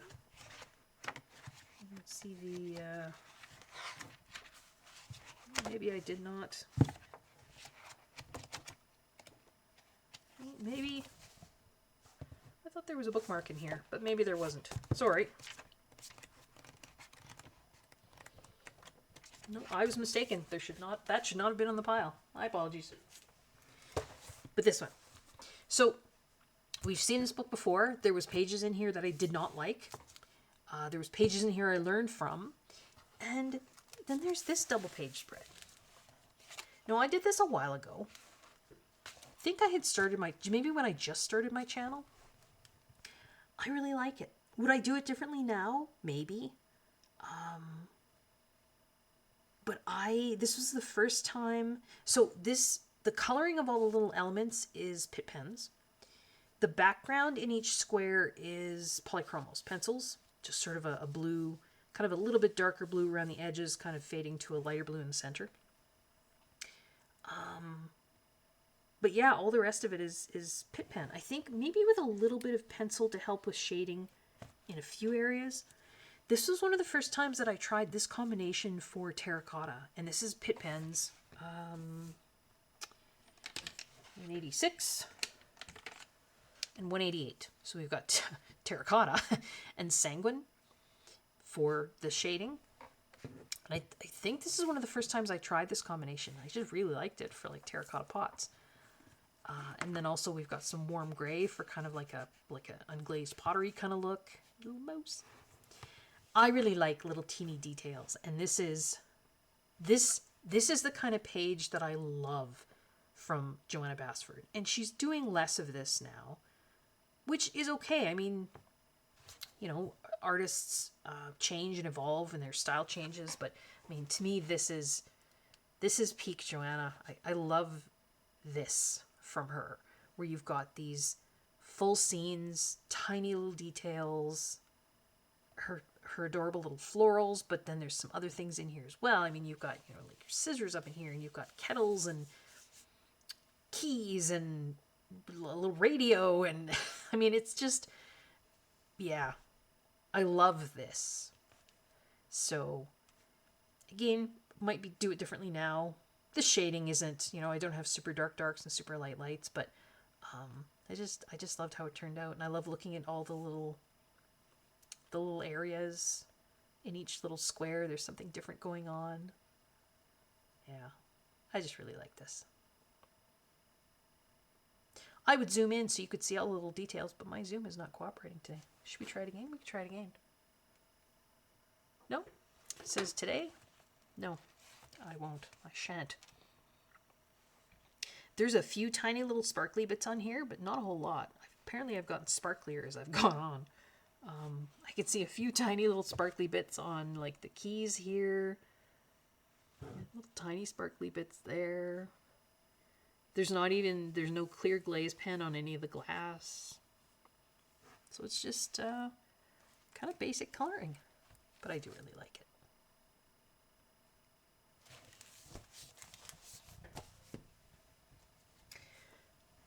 We saw this one earlier too. I cheated and said this whole book was a learning experience. But the one that I like in here the most, I think, is this one. So this is just a mandala. It's a snowflake mandala. Mandala? I never know how to say that. And I mean, this took a long time. Obviously, it's more than just a mandala now. So if I remember correctly, I used masking fluid and I masked all the mandala. And then I used, that looks to me like the same kind of gel crayons. So King Art or Gelatos or, you know, something like that. One of these brushes again. Did like this kind of sunset, you know, kind of yellow, orange, and then out to the night kind of colors. When that was done, then I took a stencil that I have that's these kind of skeletal trees, put that down, did the trees in black. I think it looks to me like I had to go over the trees with a blacker black, because I think I probably did them with like a black, maybe gel crayon, and it wasn't black enough. So it looks to me like I then went over them with probably a black Pitt pen or Stellar pen just to make them really black. And then I took some Lavinia stamps again. That same kind of skeletal tree, and I just black ink and stamped right? So there's more kind of skeletal branches on the top there. There's two little lanterns. I don't know if you can even see them hanging from the tree there. You see them? Those are Lavinia stamps. And then down at the bottom, the little mice. One of them has a little lantern he's carrying, and one has a little flute that he's playing. And I stamped them on there. I drew in those shadows, just, again, really sketchy. But you know what? From a distance, it does look like shadows, right? Because the trees would be casting shadows. So it's almost like the snowflake mandala ended up being, I don't know. I mean, I guess we have the sun setting, but is this the moon rising? I don't know. And then I, added some little glowy bits to make it look like the lanterns were glowing. I stamped in these trees. These are more Lavinia stamps. Put some little skeletal branches down here at the bottom too, so they look like little skeletal, I don't know, bushes or whatever. And I traced over them in white. So I stamped them in black, but traced over them in white. And then you can see some little white, can you see? Yeah. On the mice, just for like highlights. Like you can see on the mice, I put little white. See on his back there. The bottom here, I did have masked off with just a torn piece of paper, I think, that I tore in kind of a rough shape. So when I was doing the stencil and everything, it just reminded me that I wanted this bottom. I didn't want to have that bottom have any of this color on it. So that mask was in place before I started my work with the brush, because I wanted this to be snow, so I didn't want, any of that color. And then, so once that was done, the stencil was done. I think I just took a white Pitt pen probably after I put the scribbles down to indicate shadows, and went over it with a white Pitt pen just to white them out a bit so they weren't quite so stark.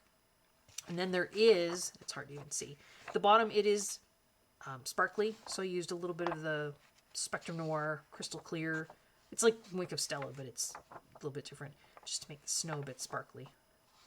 And I colored what you could see of the snowflake with just some white gel pen, and then a little bit of like a bluey silver, kind of metallic gel pen. So if I tilt this, you can kind of see there a little bit better. Put some white on the branches up here, like there would be snow on them. So is it a lot of work for a mandala? Yes. But I really like it. I like how it turned out. I remember enjoying working on it, just all the little bits. And I took a lot of inspiration from Lisa Taggart, who is a mixed media artist, Inky Bliss. I will try and remember to link her channel below. She doesn't work in coloring books, but she does a lot with Lavinia stamps. And I just sort of took a lot of inspiration from her and thought, well, she creates these little scenes with the stamps and what have you. I should be able to create scenes with on a coloring page. That was kind of my thought. I just have this mandala. What can I do with the rest of the page? So that's what I did. And like you saw earlier, I did, some of that. Where's the other one that had I did some of that here, so we again have more stencils with that same kind of background, right? That. Although I had the colors backward, did I? I don't remember. I'd have to look at a sunset again, but I think in the other one I had yellow and then orange. Here I did orange and then yellow. Probably should have done it the other way around. But just backgrounds, playing with the idea of gel crayons and stencils and yeah, but I do like that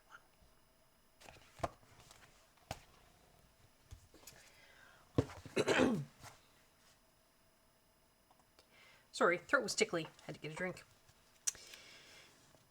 This was, I think, around about... Sometimes I look back at the things I've done like 2 years ago and I think, have I forgotten how to color like that? I don't know. I don't seem to be able to produce those anymore. I don't know. But I think this was round about the same time that I was doing that other page with the mice. Because I think this is the same... And maybe I did this one first. I can't honestly remember. But I do really like this one. So this is in the Winter Walk. So Rita Berman. This is, again, the gel crayons.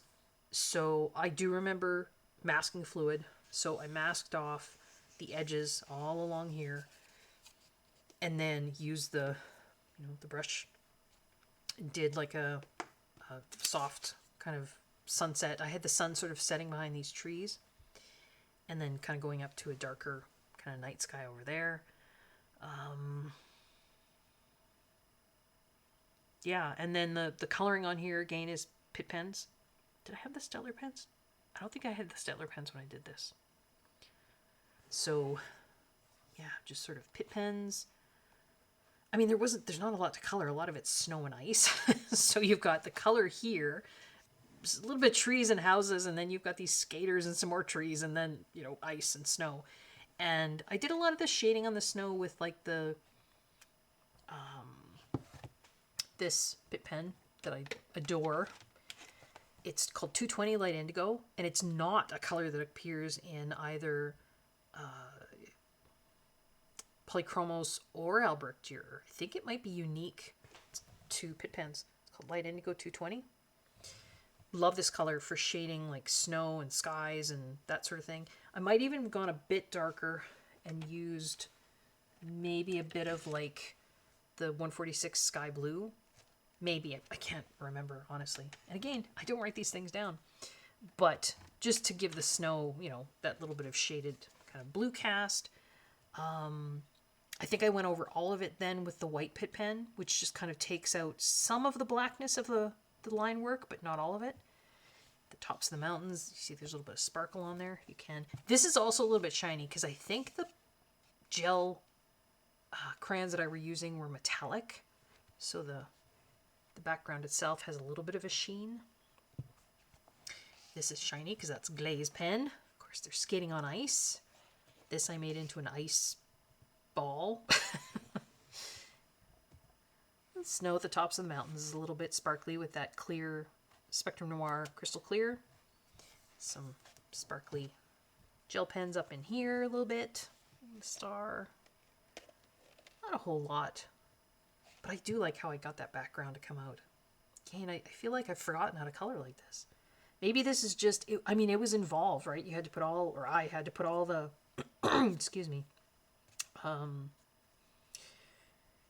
masking fluid down, right? It just takes a long time. So I just maybe need to take more time with my pages. There's people, but they have no faces, so that's okay. And they're small.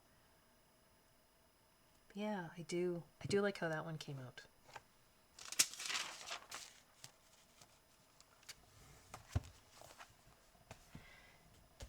For a while, I was on a real kick with this background of setting sun colors. So I did this one. So we've got a setting sun over here and one over here. Now, I like this, but I don't. I think some of my color choices were a bit odd. I think the pink here is a bit odd, and here. I think I should have made that a different color. But I do like how I got and again, this was this masking? I think there was some masking fluid involved here. I do like how that came out. So this little tree line down here, and you can see kind of the same kind of tree line over here. None of this was here. So for those of you who have this book, you're thinking, wait a minute, I don't remember that. That wasn't here. The little dragon, none of that. This is just an empty space. In fact, hang on one second. Okay, so the stencil is, I'm sorry, I thought I had it there. These ones here. You see them? I don't honestly remember where I got them from. Like Amazon, I think. But it's a positive and negative. Sorry, that's kind of shiny. Of the same stencil. Can you see? So this would fit into there. These are fantastic because you can either use this, you can use it to mask either way. Do you know what I mean? Or you can take this and flip it, which is how I got the hill, right? Because flipped, it's still going to look like trees because of the way they cut this. So even, you know, flipped over, this still looks like trees sticking up. So that's how I got this hill. And then I probably flipped it around, or I could have, no, that would be going the other way. So you can get a hill, or you can get like a valley, or you can get a valley here. It just depends on whether you need the positive or the negative, right? So over here, I flipped around the other way and got, no, I would have flipped this one over the other way and got the valley. Oh my goodness, Connie. But yeah, I use those. If someone wants to know, I can try and look up on Amazon where I got those stencils and link them. Just let me know in the comments again. But some of those other ones, like I have these tree stencils, right? That I use. There's the one that I use. I use that one quite often. I use that one quite often. Just, you can get these stencils and then use them to create backgrounds, basically. So, I don't have another copy of this particular book, but I do have a copy of this, which is the same book. Alright, so this is Rita Berman's Land Under the Microscope? No, World Under the Microscope on Land. Is that how it translates? And she reprinted it just last year in English as Hidden Earth. And this does have...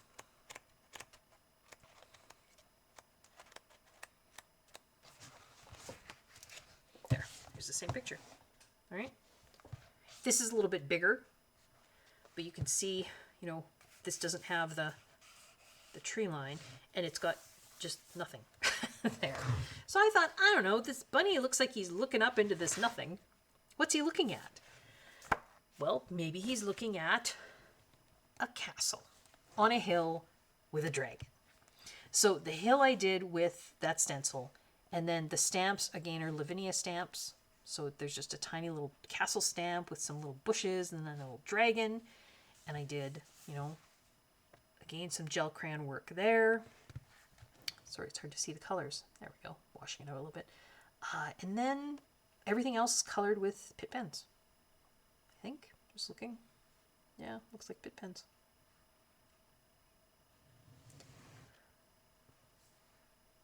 Put some glaze pen on the magnifying glass to make it look shiny.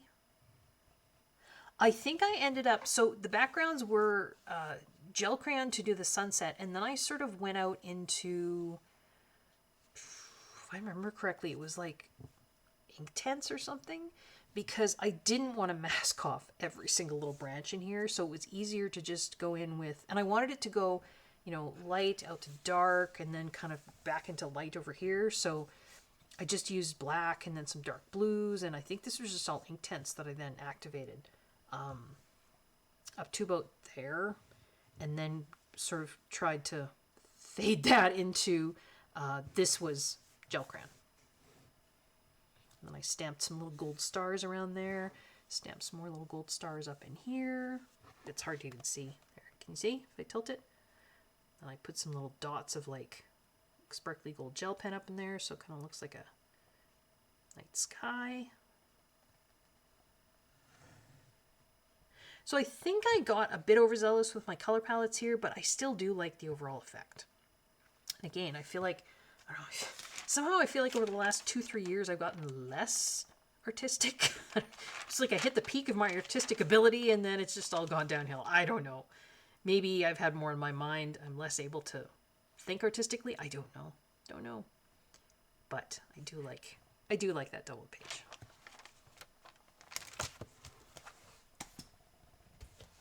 What do we got? About 4 more. I know, long video. This is the original Angela Harding coloring book. She does have 2 smaller ones out now, but this is probably my favorite. And I have done a couple pages in here, but the one that I do like the best is this one. So, for those of you not familiar with Angela's work, these are line art drawings based on her, do they call it lithograph? I'm going to get this wrong. Explain somewhere here. Or not. No, it does somewhere. I'm just missing it. It's at the beginning. Sorry. Printmaker. Prints based on the British countryside. Using a range of techniques. I think they're like linoleum prints, maybe. Anyway, she carves on blocks of whether it be cork or linoleum or whatever, and then stamps and then colors. So, you know, her original works, which are all in the back, they give small images of each of her original works, and then you get the line art versions with a small sample here for colored work, and you can color them yourself. Now, they're tricky because you look at them and you think, what am I going to do with that?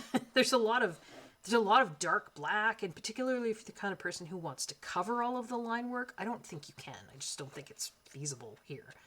So you kind of got to work with it. So I took a page from, it looks to me like she does hers with watercolor. It's very kind of blockish. There's not a lot of shading going on. It's very kind of loose. So that's kind of how I approached it. So I pre-treat these pages with the Krylon Workable Fixative Spray. And then I tend to use the Zig Clean Color Real Brush pens to do the coloring. And so that's what I did here. I like how I got my sky to turn out. Sometimes I'll go with what she does, and sometimes I'll go off on my own. Her sky in her original, I don't think was like pink like that. There's her original, if you can see that. She just has a blue sky. She's got a little bit of pink up here. And then just some blue for the snow and brown. I mean, it's a very simple color palette. But, I mean, that's what winter looks like to me here in central Canada, right? But I just changed her sky up a little bit. I made it kind of pinky. We've got a tiny bit of green with the spruce or the pine trees here. And then just brown. Pops of red for the berries. I put some sparkle. Let's see it on the... There you go, on the snow. Again, that's that Spectrum Noir Crystal Clear. A little bit of blue shading on the snow. A little bit of glazed pen on the rabbit's eyes. On the bird's eye there. Pops of red for the berries. And that pinky kind of sunset, winter kind of sunset. For those of you that are familiar or live in this kind of latitude, you know in winter that's the kind of colors you often get close to sunset, right? It's this soft, and it's often on the sky. So not that you wouldn't see this in the western sky, you'd see this in the eastern sky, right? So you're looking opposite, the opposite direction that the sun is setting, and you get these beautiful pink purpley colors. So yeah, but I do like what I did there. I like a couple of ones that I've done in here, but that's probably my favorite. I think I did one that's like an October owl. That was okay. I think I did a summer one in here too. Oh, that's a spring one. There we go, summer one. But yeah, I do like that. It's called Hares in Conversation. You can see the shine. So there's that one. 3 more. This is my only Clara Markova book. I'm not a huge fan of her artwork. I know that's kind of almost blasphemy, isn't it? But yeah, it just doesn't super appeal to me. But I do like this one, Fairy Celebrations. It's seasonal, so I kind of like that. And I've done one. And it was this one. So it's the one based on the cover image. And I like it. So again, this was a while ago.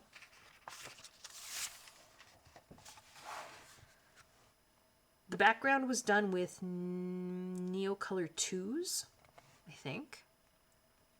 The coloring is all done with Pitt pens or Stettler. I can't remember if this is... Do we have Stettler pens? Or no, this is not. No, forgive me. This is Zig Clean Color pens. This is not Stettler pens. Or Pitt pens. Right. I cannot, for the life of me, remember if I sprayed this or not. I don't think I did. The shading looks okay. I really like the peachy pink yellow I got on these little guys. I don't know why, I just do. But yeah, And then there's sparkly bits on there. You can see if I tilt up there. Can you see in between all these flowers? I did all these little, it's just glitter gel pen. There's some sparkly stuff on the wings. There's some glaze pen on the windows and on the eyes of the little bugs. But I just like it. It's very fantastical. I think what I really don't like, there's a little bit of glaze pen on the ladybug's wings, sparkly stuff in there. I don't like Claire's people. So I'm not going to color, I just don't. I know that's kind of, I don't like coloring people in general, but I'm really, yeah. So I probably would never color any of the pages that have people on them. This one didn't. Had little bugs, but yeah, I mean, again, it's seasonal, so there's lots of lovely pages in here. I just probably would choose ones that didn't have, like that one. I would love to do that for fall. There's not even any critters on there, is there? I don't think so. Oh, one little bug. One little ladybug. So, yeah, I'd be more likely to do a page like that. Or like that. And I think some of her other books, there's more people, but I'm just not drawn to coloring people. I don't like large animals like that either, and I was saying this just in my April 2026 completed pages. Larger open areas like that, particularly the way I color with Pitt pens or the Staedtler pigment brush pens or even the Zig Clean color pens. And one of my viewers, because I was struggling for the terminology, wet edge, is that right? When you're doing coloring with those kinds of mediums, it's like when you're painting with watercolor. You have to maintain a wet edge to get the colors to flow so you don't get a harsh line. And in big open spaces like this, it's much more difficult to maintain that wet edge because there's a large space, right? You have to keep going back and forth across that space. Whereas in smaller spaces, it's easier to maintain that wet edge so that everything blends until you get to the edge of what you're coloring, if that makes sense. So large spaces like that, if you're working with colored pencils, fine, right? There's no wet edge to worry about. But yeah, I'm less likely to color big things like that unless I go back to pencil. Could do that too. So even in here, it was tough to keep things, and you can see it's a little blotchy, right? Because that's a larger space. So it's hard to keep that wet edge. But I do like that one. I like the kind of glow I got around the little house. So there's Fairy Celebrations. Oh, we're at 2 hours. 2 more, guys. This is only one of 2 Kirby pages I've ever colored. The other one I just showed in my April 2026 completed pages video. It was that Alien Worlds one. I did not include that as a favorite. Not that I think I did it badly. It's just not a favorite. But I do like this one. So this is an earlier book, right? This is Kaleidamorphia, which I think is a compilation book. Yeah, it's the complete artwork from his Morphia series. So I'm not entirely sure what all the books are that are in here. But I did this one. And I do like it. Same color palette, isn't it? Do you recognize that? That's the Zucchini Kitty, right? With the antique gold, the teals, and then the peachy colors. I mean, a little pop of red for the little bug there, but yeah. If I stick with Zucchini Kitty, Karen's eye for color, it's great. Try and go out on my own, it gets dicey. But she does have an outstanding eye for color. And she loves the same kind of muted color palettes that I tend to love, so I do like this. I use the technique game that I saw, pretty sure it was Lisa Taggart, Inky Bliss. So this background I colored black. It wasn't black to begin with. And then you use just a pastel pencil, you can do it with Prismacolor, but I mean like a chalk pastel pencil. This is a Pitt pen or Pitt pastel pencil. And you do like a little circle and you take your finger and rub it. So you kind of spread it out a little bit. And then you put a dot of gel pen in the center, and it basically looks like fireflies or little magical glowing. They look like they're glowing, but they're not, right? But it looks like it's glowing because you've rubbed out that chalk pastel and made, yeah, like a little glowing spot. But I do like how this turned out. There's some glaze pen, a little bit of sparkle on the bug's wings. But I think the teal and the peach look really cool against the black.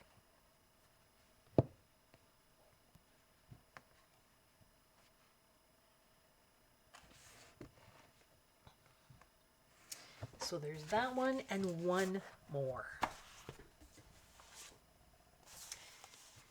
This I did before I even started my channel. And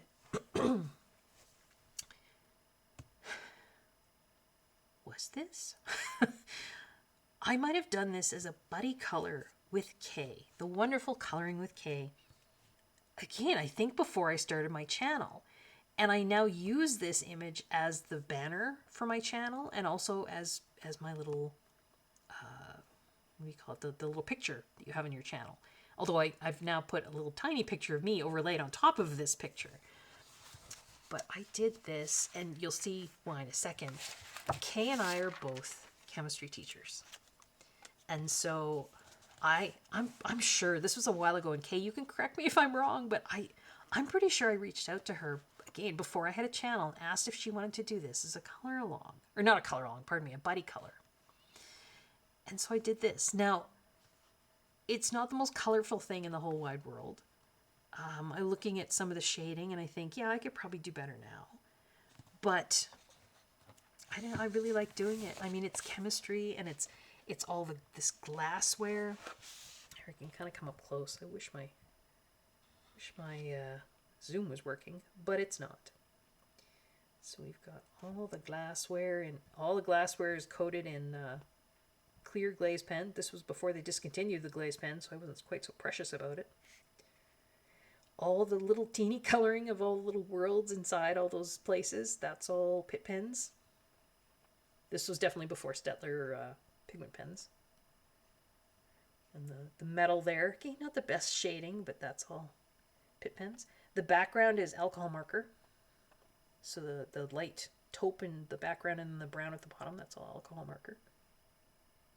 So I'm trying to go slow so I don't make people sick. Again, could I do better shading now? Probably. But you can see all the glassware there.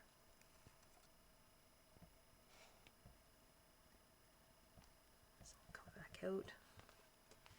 We've got some kind of, I don't know what that is. That looks like some kind of iridescent watercolor paint. Those little clouds up there, like, because it looks like a blue gold kind of shift. You see that there? Could even be one of those opal paints, like the Kuretake opal paints. This was a long time ago. But yeah, kinds of shine, and it was kind of, me stepping into, or starting to step into, this YouTube kind of journey with my coloring. I got to know the wonderful Kay. Of course, we're both chemistry teachers, so there's that connection. And yeah, it makes me smile. I look at this and it makes me smile. And that is it. So we will end with this one. So yeah, what was that? It was supposed to be 10, 10, and 15. I probably cheated and went over that, but it was supposed to be 10 pages that I didn't particularly like, 10 that I learned something from, and then 15 that I don't know if they're my best or the ones that I just really like for a variety of reasons. Or yeah, 2 hours 10 minutes is probably long enough for this video, so I think we'll go ahead and wrap this up. If you like what you're seeing on my channel, consider liking, subscribing, hitting the notification bell, leaving a comment. Like I say, if you want ISBNs or if you want me to give links to anything I've talked about in this video, any kind of mediums or books or anything like that, just let me know. Let a friend know that you found a channel that you like. They might like it too. I hope everyone is safe. I hope everyone is well. And I hope everyone is enjoying their coloring. Until next time, folks, take care. Bye-bye.